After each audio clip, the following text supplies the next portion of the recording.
10 के दमदार ट्रेड्स में आप सबका स्वागत है। 10,000 के ऊपर और निफ्टी, तो 10,000 के निफ्टी के सेलिब्रेशन को मनाने के लिए देखिए ये शो है और क्या गजब की रैली देखने को मिल रही है। तो 350 पॉइंट ऊपर बैंक निफ्टी कारोबार करता हुआ, 250 पॉइंट ऊपर सेंसेक्स इस समय देखिए आपको ट्रेड करता हुआ नजर आ रहा है। और हमारे नए मेहमान हमारे साथ जुड़ चुके हैं। चंदन जी, आशीष जी, आप दोनों का स्वागत है। आशीष जी बताइए आपके दो ट्रेडिंग आइडियाज।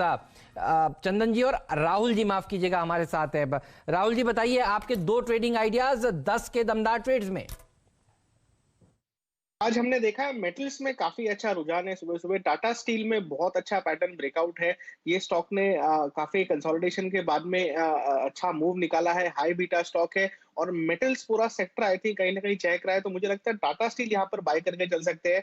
आप इमीडिएट में इसका 350 का टारगेट एक्सपेक्ट करके चल सकते हैं और पोजिशनली इसमें अराउंड 375 तक की भी जगह है। सो टाटा स्टील यहाँ पर बाय करे 320 के स्टॉप लॉस से। और जो दूसरा ट्रेड है वो ऑटो से है।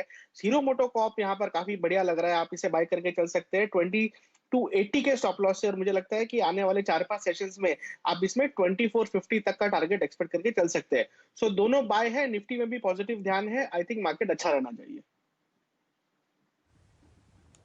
निफ्टी में भी पॉजिटिव ध्यान है, मार्केट बढ़िया रहना चाहिए और बढ़िया खिलाड़ी आपने चुने हैं। टाटा स्टील सुबह सुबह शैल जी ने भी देखिए सुबह इसे पकड़ा था बाजार खुलते ही, और क्या गजब की रैली देखने को मिल रही है। इनफैक्ट पिछले कई दिनों से देखिए टाटा स्टील के ऊपर नजर बनी हुई है। Hero MotoCorp out performer stock का।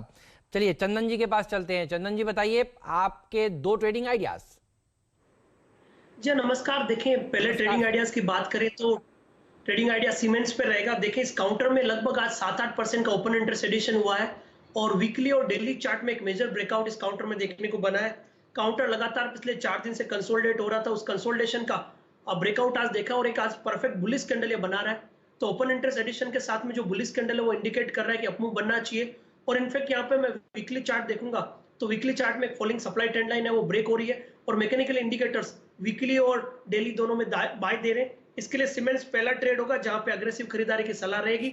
इस काउंटर में आप 1115 का स्टॉप लॉस रखिए, ऊपर में 1190 से लेके 1210 तक के टारगेट बनने चाहिए। उसके अलावा जो दूसरा ट्रेड रहेगा वो एमएनएम का रहेगा। एमएनएम आप देखोगे कि एक पॉजिटिव मोमेंटम है, हाई राइज हाई लॉस बन रहा है, यहाँ पे अपमूव इंटेक्ट है और लग रहा है कि मोमेंटम 505 तक के लिए बरकरार रहेगा। इसलिए एमएनएम पे खरीदारी की सलाह रहेगी। 478 का स्टॉप लॉस, 505 के टारगेट। चलिए, ये राय आपको एमएनएम और जीमंस पर मिल रही है। जीमंस पर थोड़ी देर हमने पहले एक शानदार ब्रेकआउट पकड़ा था और दूसरा जो ब्रेकआउट आप तैयारी में देख रहे हैं बहुत ज़बरदस्त तरीके से, वो आपको आरईसीएल पर आता हुआ दिखेगा। ये स्टॉक आज आपको 3 डिजिट में ज़रूर आता हुआ दिखेगा। हम लोगों ने इसमें तेज़ी लगभग 97 रुपये 30 पैसे पे पकड़ी थी, वहाँ से ये 2 रुपये ऊपर है। आपकी राय चंदन जी, आरईसीएल के चार्ट्स पर वैल्यूएशन तो बहुत शानदार है कैश स्टॉक के लिए, लेकिन जो आप तेजी फ्यूचर्स में देख रहे हैं वो देखते ही बनती है। मेरे ख्याल से टॉप गेनिंग फ्यूचर्स में से आपको आज एक आरईसीएल दिखेगा। फिलहाल 99 रुपये 30 पैसे मेरे सामने फ्यूचर्स में चल रहा है और ये आपने लगभग जो तेजी आती हुई देखी है वो 2% की है। आपकी राय, माफ कीजिए 6% की है। आपकी राय आरईसीएल फ्यूचर्स पर 3 डिजिट का प्राइस आज के लिए?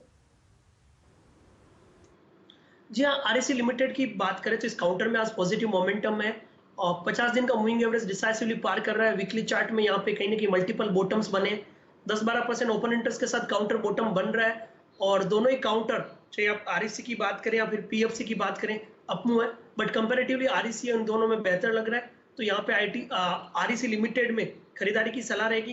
पॉजिटिव प्राइस एक्शन इंडिकेट कर रहा है कि काउंटर में लगभग 107-108 तक के लेवल बनने चाहिए। तो 96 के सपोर्ट से यहाँ पे खरीदारी की सलाह रहेगी।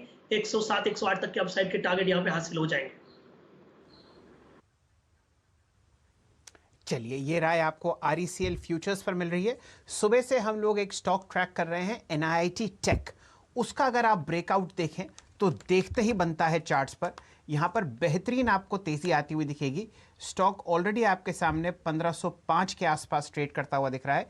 6 या 7 दिन की गिरावट के बाद आज ये अपनी एक मूविंग एवरेज की क्लस्टर के साथ बाउंस बैक ले रहा है और वॉल्यूम शानदार है। आपके सामने लगभग 4,55,000 शेयर ट्रेड हो चुके हैं। राय आपकी चंदन तपड़िया साहब एनआईटी टेक पर चार्ट्स पर? जो देखिए एनआईटी टेक काफी अच्छा लग रहा है और इनफैक्ट मैं एनआईटी टेक पे यहाँ पे खरीदारी के लिए सोच रहा था, बट दूसरे बाकी आईटी काउंटर थोड़े से कंसोलिडेटिव मूव हो रहे हैं, निफ्टी ऊपर के लेवल पे रेजिस्टेंस ले रहा है, बट एनआईटी टेक काफी अच्छा है और मैंने यहाँ पे नोटिस किया है कि लगभग 23-24% का ओपन इंटरेस्ट यहाँ पे हुआ है, जो काफी रिमार्केबल है। और दूसरे काउंटर में आईटी सेक्टर्स में यहाँ पे मोमेंटम है, एनआईटी टेक में और एनआईटी लिमिटेड दोनों में अपमूव है। तो सबसे पहले मैं एनआईटी टेक की बात करूं तो 1460 का सपोर्ट है, ऊपर में लगभग 1580 तक के लेवल बनने चाहिए। और एनआईटी लिमिटेड की आप बात करते हो तो यहाँ पे 86 के सपोर्ट है, ऊपर में 98 तक के टारगेट बनने चाहिए। चलिए, ये राय आपको एनआईटी टेक पर मिल रही है। चार्ट्स बहुत ही शानदार हैं और एक बिल्कुल हल्की सी ब्लू स्काई टेरिटरी आपको इस स्टॉक के ऊपर खुलती हुई दिखेगी। चलिए, 10:05 हो चुके हैं और समय है नए खिलाड़ी का। बहुत दिनों बाद दोबारा आगमन हो रहा है इस स्टॉक का और इस थीम का। नीरज जी भी जुड़े हुए हैं और हेमंत जी भी जुड़े हुए हैं। मेरे ख्याल से हेमंत जी, अगर आपकी इजाजत हो तो पहले नीरज जी की बारी आनी चाहिए आज अपना नया खिलाड़ी अनाउंस करने के लिए उनका 2020 में। तो वाजपेयी जी बताइए, कौन सा कमल आप खिलवा रहे हैं स्क्रीन पर?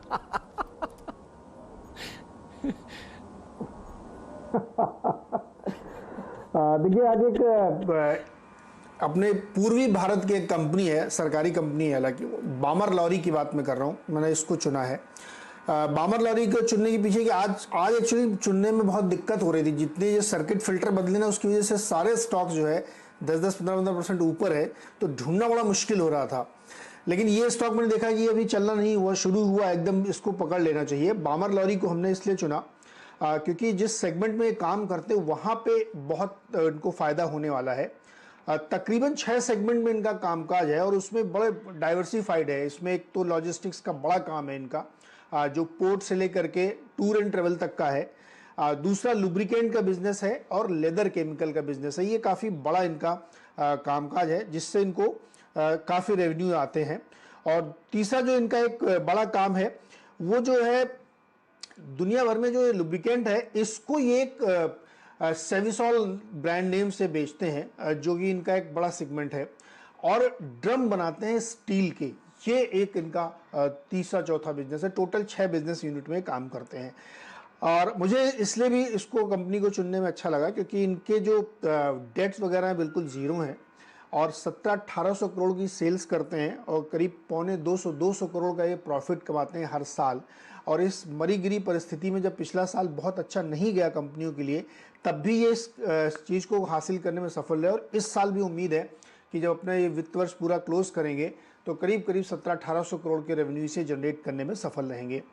और उससे भी ज़्यादा दिलचस्प बात यह है कि 7.5% डिविडेंड यील्ड है इनकी, कि अगर कोई व्यक्ति केवल डिविडेंड के लिए खरीदे तो साल भर में इनको यानी जो मौजूदा भाव उसमें 6 रुपए का इनको डिविडेंड मिलेगा। तो आप सोचिए, इससे ज़्यादा रिटर्न आपको क्या चाहिए? 7-8% का रिटर्न तो आपको वैसे ही मिल रहा है। और अगर स्टॉक यहाँ से आगे परफॉर्म करता है, जो कि करेगा, तो आपको उसका रेवेन्यू और बढ़ता हुआ दिखेगा और आपके गेन्स बढ़ जाएंगे। तो मुझे लगा कि इसलिए इस स्टॉक को यहाँ पे ध्यान में रखना चाहिए। बहुत ही बेहतरीन स्टॉक है, सरकारी कंपनी है, मल्टीपल सेगमेंट में काम कर रही है। 82-83 रुपए की बुक वैल्यू पे खड़ा है स्टॉक और इस समय बहुत ही सस्ते भाव पे आपको मिल रहा है। हाई से अपने 30-35% नीचे है। तो ये कुछ फैक्टर्स है जिसकी वजह से हमने बामर लॉरी को चुना। मुझे लगता है स्टॉक पे खरीदारी की जा सकती है। बिल्कुल नीरज जी, आपने बहुत